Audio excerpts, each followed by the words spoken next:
शुरू कर दो। प्रिय विद्यार्थियों, आज हम मूल अधिकारों के बारे में अध्ययन करेंगे। मूल अधिकारों का वर्णन भारत के संविधान के अंदर भाग 3 के अंदर अनुच्छेद 12 से 35 के मध्य किया गया है।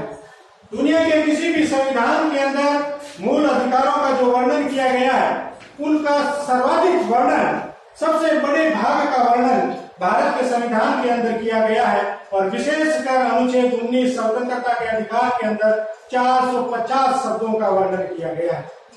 जब भारत के संविधान के अंदर प्रारंभ में मूल अधिकारों को सम्मिलित किया गया था, तो मूल अधिकारों की संख्या 7 थी, लेकिन 44वें संविधान संशोधन के द्वारा 1978 के अंदर संपत्ति के मूल अधिकारों को हटा दिया गया है और अब वर्तमान में भारत के संविधान के अंदर 6 मूल अधिकार प्रत्येक भारतीय नागरिक को प्राप्त है।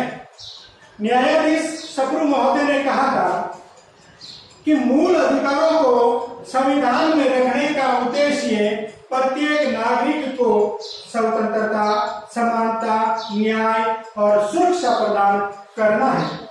मूल अधिकार प्राकृतिक अधिकारों का ही एक भाग है। लॉक महोदय ने बताया था, जॉन लॉक ने कहा था कि स्वतंत्रता का अधिकार, जीवन का अधिकार और संपत्ति का अधिकार 3 प्राकृतिक अधिकार बताए थे और इन्हीं 3 प्राकृतिक अधिकारों के आधार पर मौलिक अधिकारों का जन्म हुआ है। लॉस्की महोदय ने यह कहा था कि मूल अधिकार वह दावा है जिनकी प्राप्ति के बिना कोई भी व्यक्ति अपना सर्वांगीण विकास नहीं कर सकता है। अर्थात मनुष्य को सर्वांगीण विकास करने के लिए मूल अधिकारों की बहुत महत्वपूर्ण भूमिका होती है। मूल अधिकारों का क्या महत्व है जीवन के अंदर? मूल अधिकार क्यों आवश्यक है? मूल अधिकारों की आवश्यकता या महत्व। पहली आवश्यकता है प्रत्येक नागरिक को सुरक्षा प्रदान करना। मूल अधिकार नागरिक के जीवन में क्या भूमिका निभाते हैं? प्रत्येक नागरिक को सुरक्षा प्रदान करते हैं। भारत का प्रत्येक नागरिक जो शारीरिक, मानसिक और नैतिक विकास अपनी स्वेच्छा से कर सके, अपनी इच्छा अनुसार कर सके, इसके अंदर नागरिकों के मूल अधिकार महत्वपूर्ण भूमिका निभाते हैं। अर्थात भारत के प्रत्येक नागरिक को शारीरिक, मानसिक और नैतिक विकास करने के लिए मूल अधिकारों की आवश्यकता होती है। ये मूल अधिकारों का प्रथम महत्व होता है। दूसरा मूल अधिकारों का महत्व है शासन की स्वेच्छाचारिता पर रोक।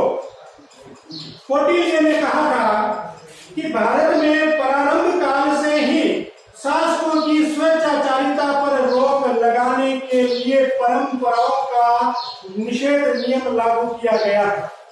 यानी परंपराओं के द्वारा ऐसा शासक को समझा जाता था कि वो प्रजा को संतान के समान मान करके उनका पालन करेगा, तो ये परंपरा थी और उसके स्वेच्छाचारी निर्णयों के ऊपर प्रतिबंध लग जाता है। वर्तमान समय के अंदर विधानमंडल और संसद के कानून निर्माण करने के लिए उनकी स्वेच्छाचारिता के ऊपर रोक लगाने के लिए, प्रतिबंध लगाने के लिए प्रत्येक नागरिक को मूल अधिकार आवश्यक होना चाहिए। प्रत्येक नागरिक को अपने विचार अभिव्यक्त करने की स्वतंत्रता होनी चाहिए और इस स्वतंत्रता के खिलाफ दुनिया, भारत का या दुनिया का कोई भी विधानमंडल प्रतिबंध नहीं लगा सकता है। अर्थात शासन के द्वारा गलत तरीके के या ऐसे कानून नहीं बनाए जा सकते जो नागरिकों के लिए अहितकारी है।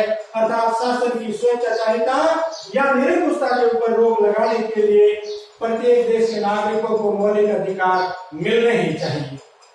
तीसरा इसका सर्वाधिक महत्वपूर्ण महत्व या आवश्यकता है न्यायिक अभिरक्षा। किसी भी नागरिक को अगर मूल अधिकार नहीं मिलते हैं तो वह अनुच्छेद 32 का प्रयोग करते हुए न्यायालय के शरण के अंदर जा सकता है और मूल अधिकारों को अपने ऊपर लागू करवा सकता है या मूल अधिकारों को प्राप्त कर सकता है। प्रत्येक व्यक्ति को अगर लगता है कि उसके मूल अधिकारों का हनन करते हुए गिरफ्तार किया गया है या पकड़ा गया है तो वह न्यायालय के द्वारा बंदी प्रत्यक्षीकरण लेख को जारी करवा करके कारण जान सकता है और न्यायिक अभिरक्षा को प्राप्त कर सकता है। चौथा है लोकतंत्र के आधार स्तंभ। लॉस्की महोदय ने कहा था कि प्रत्येक देश को उसके द्वारा प्रदत्त अधिकारों के आधार पर लोकतांत्रिक रूप के अंदर जाना जाता है।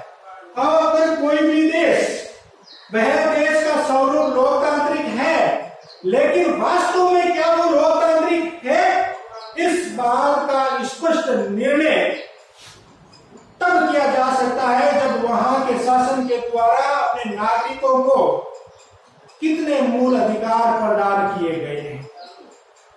इसलिए लोकतंत्र के आधार स्तंभ है ये मूल अधिकार। जितने ज्यादा लोकतंत्र, जितना ज्यादा नागरिकों को मूल अधिकार प्राप्त होंगे उतना ज्यादा वो लोकतंत्र सशक्त होगा, मजबूत होगा और उस लोकतंत्र के अंदर नागरिकों की आस्था होगी, भक्ति होगी, राष्ट्रवाद की भावना होगी। अगला है लोकतंत्र, इसका महत्व समानता का कारक। मौलिक अधिकार समानता के कारक है। एक राष्ट्र की एकता और अखंडता को बनाए रखने के लिए प्रत्येक नागरिक को समान रूप से एक साथ सारे के सारे मूल अधिकार प्रदान किए गए हैं। एक देश के अंदर जितने भी जनसंख्या है, जितने भी नागरिक हैं, उनमें से किसी के साथ ऐसा नहीं किया जा सकता कि आपको 4 मौलिक अधिकार दिए जाएंगे और आपको 6 मौलिक अधिकार दिए जाएंगे। अर्थात समस्त पूरे देश के समस्त नागरिकों को एक समान मूल अधिकार प्रदान किए जाते हैं जो समानता की स्थापना करने के लिए और राष्ट्र की एकता और अखंडता को बनाए रखने के लिए महत्वपूर्ण भूमिका निभाते हैं। हमें जब हमारा दूसरा 2 नंबर का ये क्वेश्चन आएगा कि मूल अधिकारों का क्या महत्व है, मूल अधिकारों की हमें क्यों आवश्यकता है, तब हम इन शिक्षण बिंदुओं के अंतर्गत इसका उत्तर दे सकते हैं। मूल अधिकार भारत के नागरिकों को 6 प्रकार के मूल अधिकार प्रदान किए गए हैं, जिसमें से पहला मूल अधिकार है वो है समानता का मूल अधिकार। भारत के संविधान में अनुच्छेद 14 से लेकर के 18 के मध्य समानता के मूल अधिकार को दिया गया है। देश में समानता की स्थापना करने के लिए इसमें 5 प्रकार के प्रयास किया गया है, 5 प्रकार के अधिकार नागरिकों को प्रदान किए गए हैं। पहला अधिकार दिया गया है विधि के समक्ष समानता का अधिकार। चूंकि समानता का अधिकार अनुच्छेद 14 से 18 के मध्य दिया गया है, तो प्रत्येक अनुच्छेद के अंदर एक मिनी अधिकार प्रदान किया गया। पहला है विधि के समक्ष समानता का अधिकार, अनुच्छेद 14। भारत का प्रत्येक नागरिक, चाहे वे अमीर हो चाहे वे गरीब हो, किसी भी धर्म से संबंधित हो, स्त्री हो पुरुष हो, गांव का हो या शहर का हो, प्रत्येक नागरिक कानून के समक्ष एक समान है। उनके ऊपर विधि की समानता का नियम लागू होता है, अधिकार लागू होता है। किसी भी व्यक्ति ने अगर कोई अपराध किया है, चोरी की है, तो वह अमीर है तो भी उसे उतनी ही सजा मिलेगी और गरीब है तो भी उतनी ही सजा मिलेगी। ना तो अमीरी के आधार पर सजा कम की जा सकती है और ना गरीबी के आधार पर कम की जा सकती है। प्रत्येक व्यक्ति विधि के समक्ष एक समान है। विधि के समक्ष सभी के ऊपर एक समान विधि लागू की जाती है। धर्म, जाति, लिंग, नस्ल के आधार पर विभेद पर प्रतिबंध, अनुच्छेद 15। भारत के संविधान में किसी भी नागरिक के साथ धर्म के आधार पर, जाति के आधार पर, नस्ल के आधार पर, लिंग के आधार पर, रहने के स्थान के आधार पर, जन्म स्थान के आधार पर उसे किसी भी प्रकार के स्कूलों, शौचालयों, अस्पतालों, सड़कों, पार्कों के उपभोग करने से नहीं रोका जा सकता है। समस्त व्यक्तियों को समस्त स्थानों का उपभोग करने का मूल अधिकार प्रदान किया गया है। अनुच्छेद 16 विधि के समक्ष समानता का अधिकार। भारत के संविधान के अनुच्छेद 16 के अंदर विधि के समक्ष समानता का अधिकार प्रदान किया गया है, अर्थात अवसर की समानता का अधिकार प्रदान किया गया है। अनुच्छेद 16 के अंदर भारत के प्रत्येक नागरिक को अवसर की समानता का अधिकार प्रदान किया गया है। भारत का प्रत्येक नागरिक किसी भी सरकार के द्वारा उपलब्ध करवाए गए अवसर, जैसा कि सरकारी सेवाओं के अंदर नौकरी लगने के अंदर कोई भी विज्ञप्ति निकाली जाती है और उस विज्ञप्ति के अंदर जो योग्यता निर्धारित की जाती है, उन योग्यताओं का जो व्यक्ति, जो भारत का नागरिक उन योग्यताओं को रखता है, उस प्रत्येक नागरिक को उस अवसर का लाभ उठाने का, उस अवसर का उपभोग करने का अधिकार प्राप्त है। प्रत्येक नागरिक को अवसर का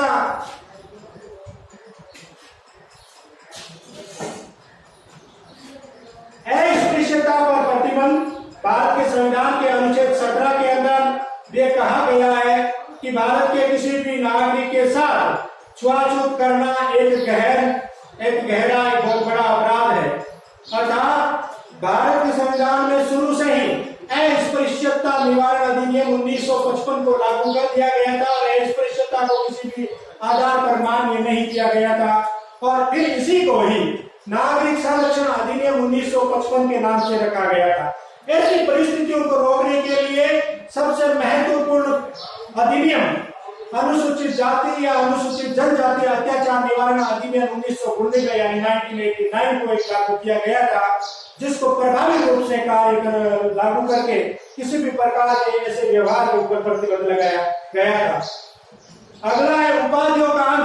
भारत के संविधान के अनुच्छेद 18 के अंदर उपाधियों के अंत, जो नागरिकों के मध्य भेद करने वाली उपाधियां होती है, उन उपाधियों को सिरे से नकार दिया गया है, समाप्त कर दिया गया है।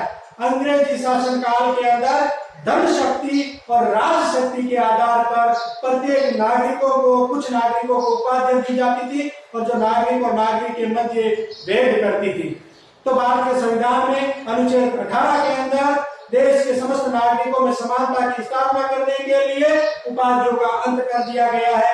अगर किसी भी नागरिक को विदेशों से या विदेशी यूनिवर्सिटी से कोई भी प्रकार की कोई उपाधि मिलती है, तो उस उपाधि को प्राप्त करने से पहले उक्त व्यक्ति को राष्ट्रपति से, भारत के राष्ट्राध्यक्ष से पूर्व अनुमति लेना आवश्यक होता है।